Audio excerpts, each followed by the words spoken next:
It's a great day, sports world. What's up to all the sports lovers, the haters, the addicts, and the fanatics out there? This is Larry Patterson with GT365. It's Game Time 365 Sports right here on the GTSN. It's the Game Time Sports Network. This is episode 2 of Horsepower. It's draft season. We got a Broncos beat reporter in here. He's in the building, boots on the ground. So he's in the facility. I got host of Locked On Broncos and on the Locked On Podcast Network, your team every day, and credentialed Broncos beat reporter at Mile High Sports. I got Mr. Cody Roark. How you doing, man? I'm good, my friend. Just it's going to be a fun week, obviously, for the draft. That's going to be this week. No first-round pick, but also there's a fun little event going on Wednesday with Peyton Manning, Emmanuel Sanders, and some of the Super Bowl 50 crew. So it's going to be a fun week ahead, my friend.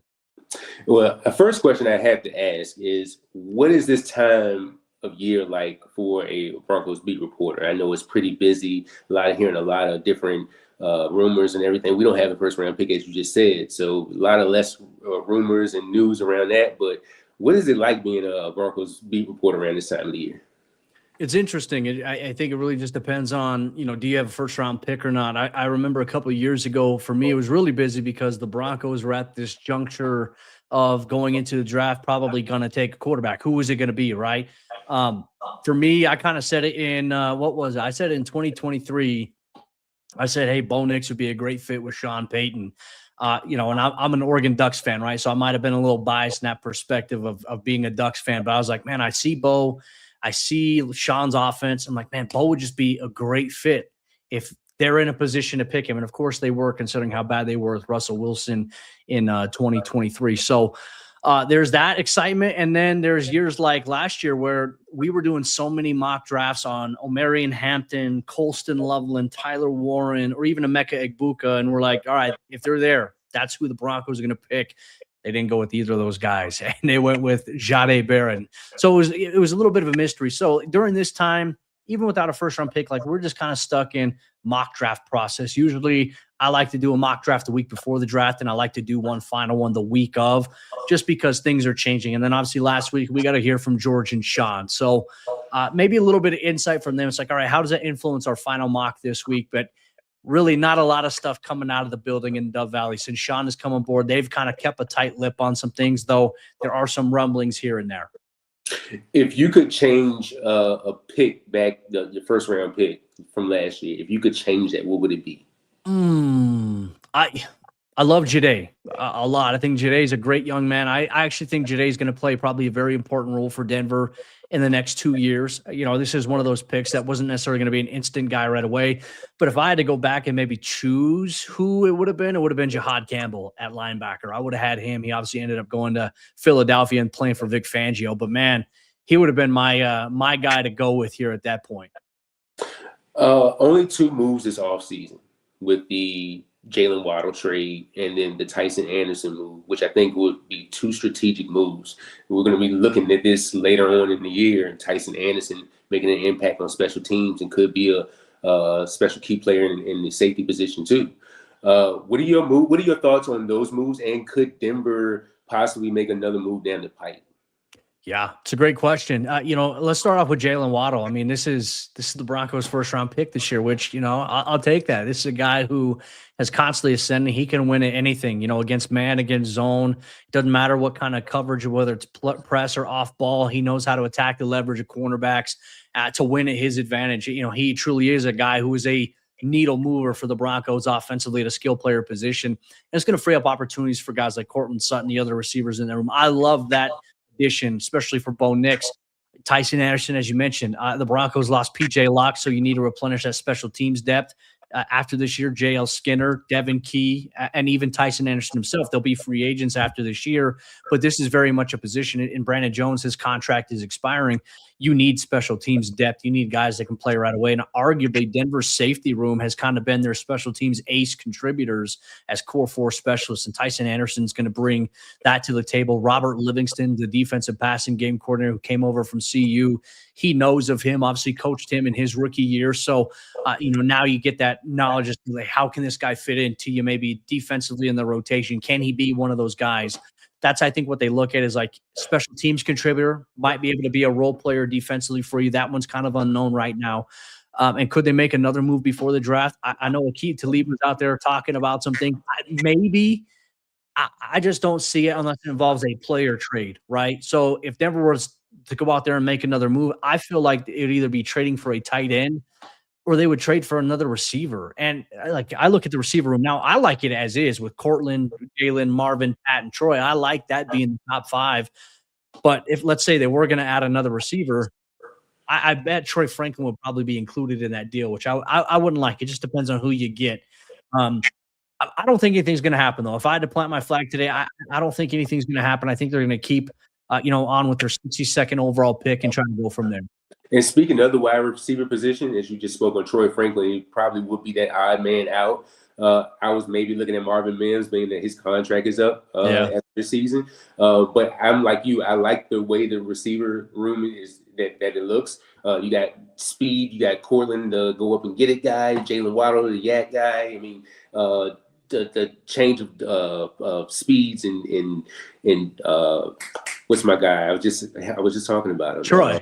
Troy Franklin and Marvin Mims and the things that he can do as well. I think if you're in the 4th or the 5th rounds, maybe you can find you a gem somewhere in there. Yeah.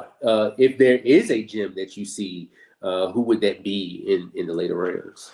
Oh, that's a tough question because like the mock draft simulators, they're all over the place right now. I mean, I feel like for me, if Jacob Rodriguez was there in round 2, that would be my ideal pick for 62nd overall, but I don't think he's going to be there. I think he's going to go between 33 and 45. I think he'll be off the board within that realm right there.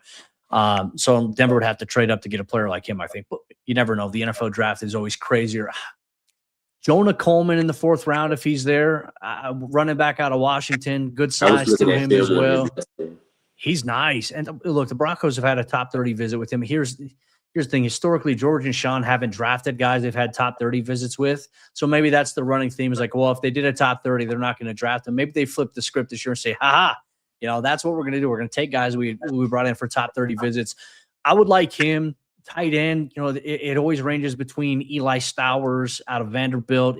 We just did one where we had the Broncos in the 4th round take Keyshawn Elliott, linebacker out of Arizona State, a guy who could play special teams right away for you and be eventual starter for you defensively at linebacker. He's got captain traits as well, elite level processing, athleticism. So, guys like that aren't going to start for you right away. And I even think whoever they pick at 62, whoever they pick in their first 2 picks of the 4th round, those guys aren't going to start for you right away, but those guys are going to likely be envisioned to start at some point for you down the road.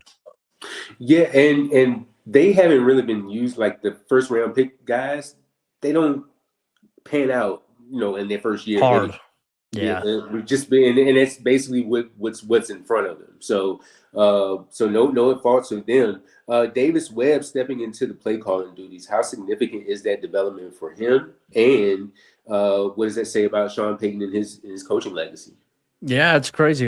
None of us ever thought, just being around Sean, seeing how involved Sean is at practice and everything when it comes to the offense, when it comes to Bo Nix throwing. Like last year, Davis was the quarterback coach, passing game coordinator, but Sean is sitting there overseeing all of it, and it's running through Davis. And so now Davis is going to have the chance to call the plays. And so for Sean, it's that delegation where I think Sean's focus is more so on, can I manage the game? And then can I also be a sounding board for Davis as he goes through his first year actually calling plays?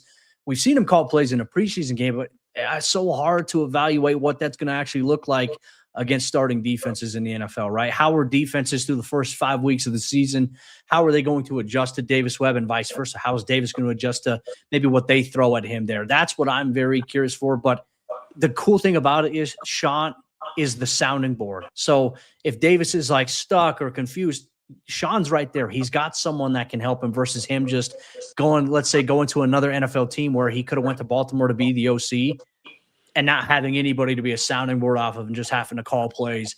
You have that with Sean now, which I think is like a nice little safeguard for Davis. But, man, he's smart. Coaches love him. Players love him inside that building. I'm very curious to see what his spin on Sean's offense is going to be. I think maybe the biggest thing that we could hope for, personnel gets in at a more timely manner and that there's a better run-pass balance because far too often last season, Denver was throwing way more than they were running the ball, and they got to change that in order there to, I'd say, be equal distribution for the offense. Oh, those screen passes were killing me, man. Does this roster feel closer to a champ? I know we're basically within a game in the championship window, but does Yeah. this roster gives you any indication that we're closer than the national media gives you? I believe so, and I felt like last year they were really close, and it stinks that Broncos fans are going to have to look back and say, "Man, what if Bo Nix didn't get hurt in that game? Would they have beaten the Patriots?" I think they would have beaten the Patriots, but it's hard to tell. We could play those what would have happened games all season long. Would they have beaten Seattle? I don't know. Seattle would have been a tough matchup, but Denver's going to have a chance to put that to the theory, even though it's not going to be Kenneth Walker. But look, you're going to be facing Jackson Smith and Jigba, Sam Darnold, that pretty good defense down there in Seattle. So you're going to have to face them here in Denver this upcoming season. So we'll see where that conversation kind of goes. But I think they absolutely do have a roster to do it. And I think Jalen Waddle is a piece that really gives them a weapon that should push them a little bit further. And J.K. Dobbins was running the ball really well before he got hurt. And the biggest thing that the Broncos believe internally right now is that the run game scheme is their problem, not necessarily the players there. So that's why they brought J.K. back. They love what he brings to the table on the field, off the field. R.J. Harvey, they like where he's at. He's continuing to grow right now. They'll probably add another back there that could be that solidified third option for them, even though there's going to be some competition for that spot in training camp. But if they can run the ball better and they can have another playmaker, like if Jalen Waddle can have the impact we saw him have in Miami, Denver's going to be a favorite, I think, for the Super Bowl, at least on the AFC side.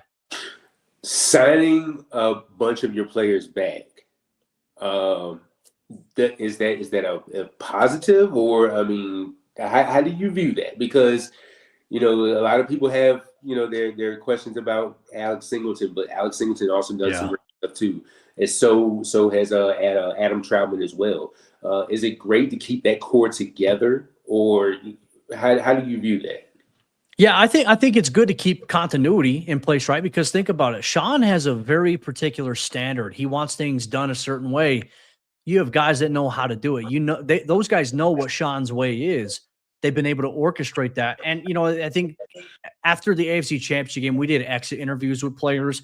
The number one thing a lot of those guys in the locker room said is, like, why break this up? We were so close. We believe in each other. Why break this up? Obviously, they lost P.J. Locke. They lost John Franklin Myers. I think those are going to be two big losses. JFM's is going to be a really big one that I'm very curious to see how they fix that or how they replicate that. I know in-house they like Savion Jones, Inyoma Uwazurike, but those guys don't have a lot of proven time on task yet. So it's a question mark right now, at least going into the season for them. But I think it doesn't hurt, right? But you also need to find a way to add and upgrade the position, because if you're going to bring the same roster back, where can you make upgrades? Okay, at receiver you did. Tight end, you didn't make any upgrades yet. Maybe they do that in the draft. Running back, it's the same group that they really believe in. Linebacker, it is the same group, which there's questions about, is Singleton going to be a guy who's going to start for you this year? You're moving Jonah Ellis from edge to off ball, and they view him as one of their better players. There's going to be competition there, I think, between he and Singleton for that job. It doesn't hurt, but man, you also can't ignore maybe upgrading the roster beyond this year, because going after 2026, Denver's going to have 38 free agents that are going to be a combination of unrestricted, restricted, ERFA guys, and a lot of them are going to be unrestricted guys at some of your major positions: defensive line, tight end, safety being another position, and running back. So you have to kind of build to the future at the same exact time. When you spoke on, maybe if Bo had been there, things could have been different. I'm thinking, if Jonah Ellis didn't bite so hard down on the fourth down play, on the fourth down play, like that's what kind of gives me a little concern. I still have to see it to believe it, but do you have confidence? And I know you have to see it as well. But do you have confidence that in that move? I know there's other moves like Caden Ellis and Christian Ellis as well, and Zach Bond. I heard you talk about that the other day on your show. How confident do you feel in this move? Yeah, I mean, it's intriguing. I'm curious to see, like, if anyone can handle it. The Broncos believe that Jonah can. I know historically, when you look at maybe switching players' positions, it's sometimes tough for some guys, though. The Broncos last year in Vance's scheme, they did drop Jonah Ellis back from outside linebacker. They dropped him back into coverage at times, and they even matched him up on running back. So I'm curious to see what that plan truly is. They like his ability to get after the quarterback, right? And we know with Vance's defense, it's an attacking defense. So I imagine if he's in, they're going to try to blitz him quite a bit. They like Justin Sternat as a blitzer. But, for Jonah on that 4th and 1 play, it's tough because your job is edge contained, right? But from a game standpoint, the flow of it, they were just running inside with Ramondre Stevenson the whole time. So he's just trying to compress that edge, and they're like, they're going to fake that handoff, and he's just going to take it himself. It was just rough. It was tough there for Jonah there. I know he was pretty distraught after the game, after that specific play happened there, but Denver's offense just couldn't get anything going. They couldn't help the defense out, unfortunately, on that day. But I don't know. I think Jonah has got the traits to be able to handle that type of transition. I think character-wise, even if he's frustrated, he's never going to let anybody show that. I think that situation, I don't think that's going to be where he's at, because it's a chance to get him on the field. I actually asked Sean in our pre-draft presser last week, I asked him about Jonah specifically, and Sean replied to me that, they view him as one of their best players. They want to find a way to get their best players on the field. So I was like, okay, well, if that's not an edge rusher and that's at off ball, well, then that means that they're probably really considering him being in line to compete to start next season. So how this whole thing goes is going to be a very big mystery. We're going to find out in the first on-field look first week of June, and I'll be there for practice. So I'm excited to see what that's going to look like. Any word on the status of Drew Sanders? Because he was drafted in the third round in 2023. I think he played 17 games in his first season, but he was mostly on special teams. His second season, he played 4 games. Can never really stay healthy. What's the word around there on Drew Sanders? Is he close to being healthy, or? Yeah, he's fully cleared, fully healthy. The crazy thing about this too, like the week of the playoffs, he actually returned back to practice the week of the Patriots game.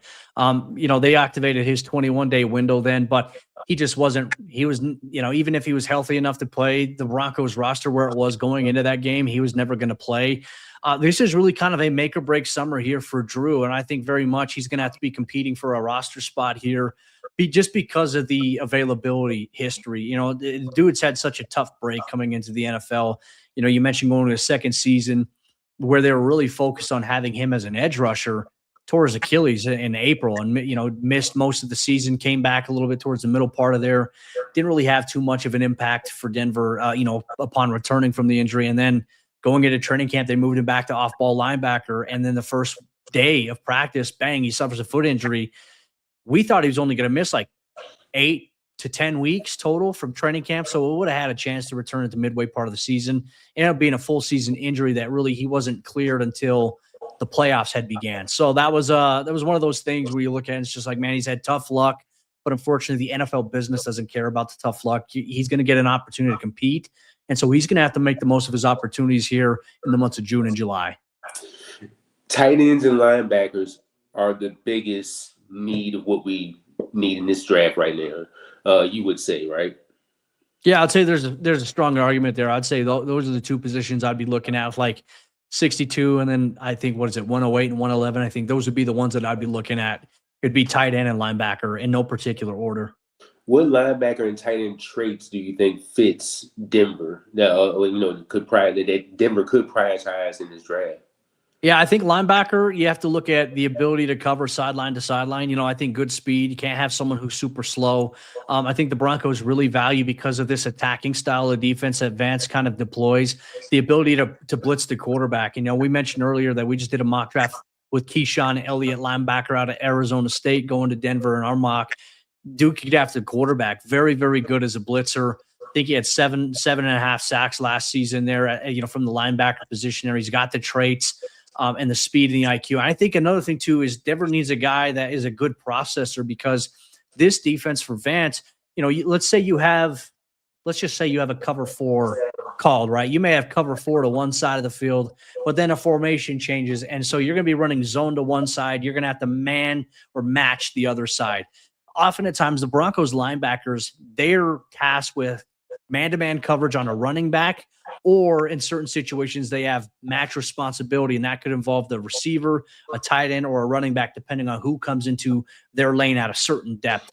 That was an issue that teams took advantage of against Alex Singleton last season, and that's something that they're going to have to be better at this year. So I'd say that at linebacker, tight end, and it's hard because I don't think there's one guy outside of Kenyon Sadiq that can offer you inline blocking, but also elite level receiving. I just don't think those guys are hard to find in today's game. But we had Max Clare, tight end out of Ohio State, in our mock draft as a 62nd overall pick because of his ability to be an inline blocker. And he's got really good, run after the catch ability there, some explosiveness there, good hands. Denver just needs a guy that can be a solid player there that will be a role player right away, won't be a starter for you probably for 2 years, but can grow into that inside the right system.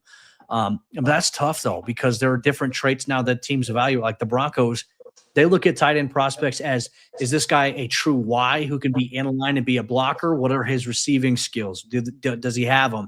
Or they look at like, okay, tight ends who are undersized, they consider them as kind of that move around F position, that can be kind of used as a wing from time to time. It just depends on what Denver's looking for. And I imagine they're probably looking for an inline blocker here at this point. Yeah, I was looking at tight ends like Eli Stowers.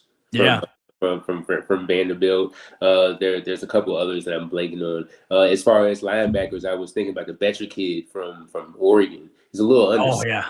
He's a little undersized, but he's got some heart. And then it's also the guy from Texas A&M. Okay. The blanking on his name as well. But one more question: if you were GM for the day, who's the pick at 62? That's tough. Because now I was just playing this exercise in my head not too long ago. I was like, all right, who's available? I could make an argument for Caleb Banks, defensive lineman out of Florida. Defensive line, I know for Broncos country wouldn't be popular, but this is a guy who's round one talent. Injuries have impacted him. And the reason I would take a chance on him is because, you need a guy on the defensive line that can maybe step in. He can play a multitude of positions, not just in the A gap as a 1 tech or a 2I. This is a guy who could play 3 technique, play 4I, he can play 5. He's got the length there. He's got 35-inch arms, kind of freakish. He's kind of like this Frankenstein project that, like, if you can keep him healthy, he's going to be a great player for you. That's where I would go. If not, I would go with Jacob Rodriguez. I've been huge on Jacob Rodriguez. I'm with you on Bryce Betcher. I would like him. If the Broncos could get him maybe in round 6, I'd be okay with that. I would be on board with that being a possibility here. So we'll just have to see how the draft plays out. But yeah, those would kind of be like the picks I would go with. And your expectations for this season? I expect them to be exactly where they kind of were last year. I think they're going to obviously have a tougher schedule this year. They're going to play the NFC. They're going to play the NFC West. I believe they're also going to play the AFC East. So I think it's going to be a season that if Denver's going to be a true Super Bowl contender, you're going to play teams that are going to say like, all right, are you legit or are you not? I'm excited about that. I've got them over 10 games. I got them, I think the line right now for a lot of the betting places is like 9.5. I got them over that. And I'm very, very curious to see like how the addition of Jalen Waddle impacts that. Can they run the football, take the pressure off of Bo Nix to not have to lead the NFL in passing attempts this upcoming season? If that can happen, I think the defense is still going to be very good here for Denver. So that I do think they are going to be in the same boat here. Now, everybody else is getting better around them too. So it is kind of like this. Can you focus on like where you're at versus focusing on what other teams are doing? Can you take it week by week? I think the Broncos have shown they could do a really good job of not looking too far ahead, which is good. I expect them to be, in the playoffs once again. I think trying to get to the AFC Championship to compete for a Super Bowl. All right. Thank you, Mr. Cody Roark, for joining me on the show. I hope to have you on once again. Tell the people where they can reach you in your social media, where they can check your content out. Yeah, absolutely. Would love to. Obviously, you can check this out daily, Locked On Broncos. We do a show every single day. We do a regular 30-minute podcast, and we do bonus content every single day, bonus episodes for fans. So you're never going to run out of Broncos stuff if you ever need it. Obviously, I also am a beat reporter, so you can check out my written work over there at milehighsports.com. Plus, I also cover things in general. I shoot my own footage as a beat reporter. Like all these other people got video guys that shoot it for them, edit for them. I shoot my own video, edit that. So you get video reports on Instagram at Cody Roark NFL, TikTok as well. We always got you covered there. All right, people, you heard it. Check him out. He does great work. Cody, once again, thank you. And until then, guys, Broncos country.